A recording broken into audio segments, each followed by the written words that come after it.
ચાલો વિદ્યાર્થી મિત્રો, આપણે ધોરણ 6 हिंदी में अपने पाठ 1 दयालु शिकारी जो चित्रपाठ था उसकी कहानी मैंने आपको सुनाई थी और इसके ऊपर से हमने अभ्यास की भी चर्चा की थी।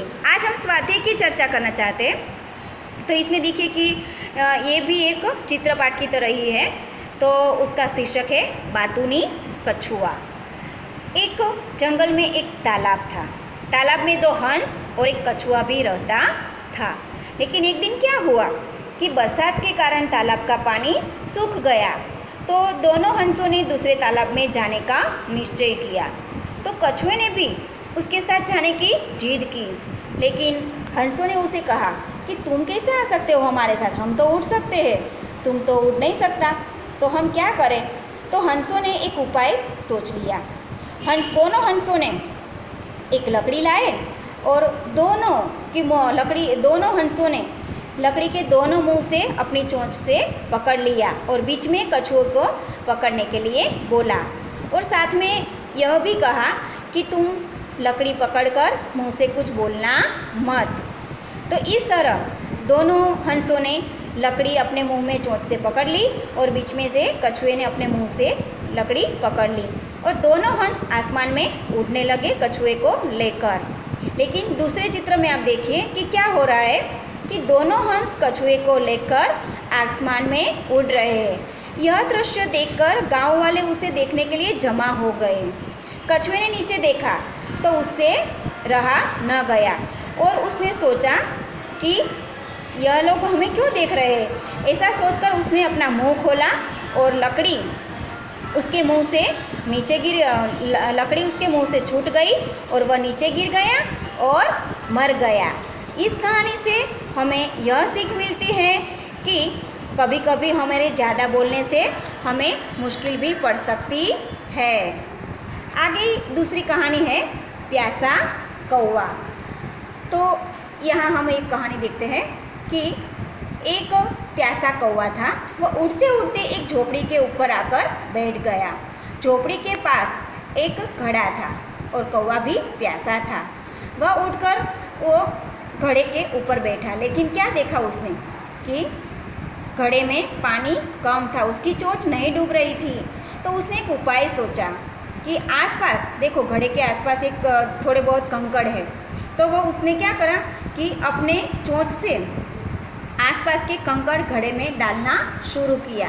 इससे क्या हुआ कि कंकड़ घड़े के नीचे डाले उसने तो पानी घड़े के मुंह तक आ गया और उसने अपनी प्यास बुझाई और फिर प्यास बुझाकर वह उड़ गया। इस कहानी से हमें यह सीख मिलती है कि मुसीबत के समय हमें अपनी सूझबूझ और बुद्धि से काम लेना चाहिए। तीसरी कहानी है हमारी कि कौवा और लोमड़ी। वास्तव में तो हमने कई कहानी में देखा है कि लोमड़ी चतुर होती है, लेकिन यहाँ इस कहानी में क्या है कि कौवा चतुर दिखाई दे रहा है। इस कहानी में हम देखते हैं कि किस तरह से कौवे ने अपनी चतुराई दिखाई। तो एक दिन एक कौवे ने एक रोटी देखी और वह अपनी चोंच में वह रोटी लेकर पेड़ पर आकर बैठ गया। फिर दूसरे चित्र में देखिए कि कौवा पेड़ पर रोटी लेकर बैठा है और सामने से एक लोमड़ी आकर आता है और वह कौवे की चोंच में रोटी देखकर उसके मुंह में पानी आ गया।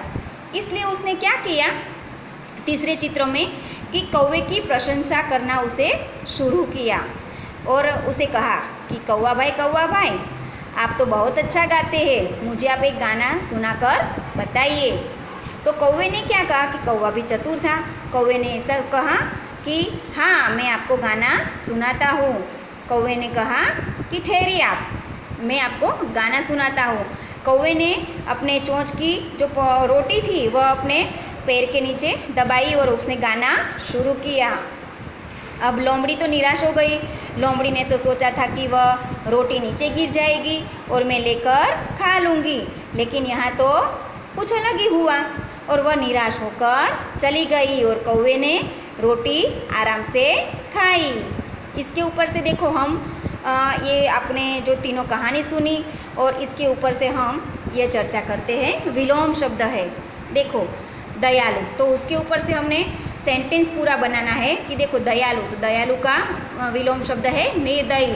तो उसका विलोम शब्द के ऊपर से हम सेंटेंस बनाते कि दयालु का बनाते हैं। तो दयालु मनोज ने आहत चिड़िया को बचाया। दूसरा है निर्दयी, तो निर्दयी से हम बनाते हैं कि शिकारी निर्दयी होते हैं। दूसरा है बहुत, बहुत का विलोम शब्द है थोड़ा। तो बहुत का हम बनाते हैं कि घड़े में बहुत पानी है। थोड़ा, थोड़ा का विलोम शब्द हम बनाते हैं कि घड़े में अब थोड़ा पानी है। तीसरा है स्वस्थ, उसका विलोम शब्द है अस्वस्थ। देखो यहाँ हमें यहाँ से ढूंढना है। तो आज मैं स्वस्थ हूँ, उसका विलोम शब्द अस्वस्थ जो है, अस्वस्थ का हम सेंटेंस बनाते हैं कि कल मैं अस्वस्थ था।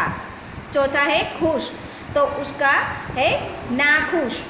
देखो यहाँ है विलोम शब्द उसका, तो इसका हम सेंटेंस बनाते हैं कि मेरा मित्र बहुत खुश है। उसका हम विलोम शब्द नाखुश का जो सेंटेंस बनाते हैं कि कल मेरा मित्र बहुत ही नाखुश था। फिर पांचवा है जन्म, तो उसका है विलोम शब्द मरण। उसका सेंटेंस बनाते हैं कि दिन में कई बच्चों का जन्म होता है। उसका मरण, उसका हम सेंटेंस बनाते हैं कि कई लोगों का दिन में मरण भी होता है। छठा है हमारा बुराई, और उसका है विलोम शब्द भलाई। तो हम पहले बुराई का सेंटेंस बनाते हैं कि हमें कभी किसी के साथ बुराई करनी नहीं चाहिए। भलाई का हम करते हैं सेंटेंस कि शिकारी ने हिरनी के साथ भलाई की। यहाँ तक हमने किया। फिर अब हमें बताना है कि संज्ञा उसमें से पहचाननी है और उसके नीचे रेखा करनी है। तो देखो, पूजन की परीक्षा 5 बजे तक चलने वाली थी, तो उसमें संज्ञा है पूजन और परीक्षा। दूसरा सेंटेंस है हमारा कि सब अंबाजी जा रहे थे, तो उसमें अंबाजी जो है वो संज्ञा है। तीसरा है गुलाब का फूल मुझे पसंद है। गुलाब और फूल दोनों हमारी यहाँ संज्ञा है। चौथा है हिमालय की चढ़ाई बहुत कठिन थी, तो हिमालय जो है वो संज्ञा है। फिर पांचवा है हमारा सेंटेंस आज बिल्ली सारा दूध पी गई, तो इसमें बिल्ली और दूध दोनों हमारी संज्ञा है। संज्ञा के कई प्रकार है, व्यक्तिवाचक, भाववाचक, समूहवाचक और जातिवाचक। तो यहाँ हमने जो रेखा की है वो हमारी संज्ञा है। तो यहाँ तक आपको होमवर्क में करके लाना है।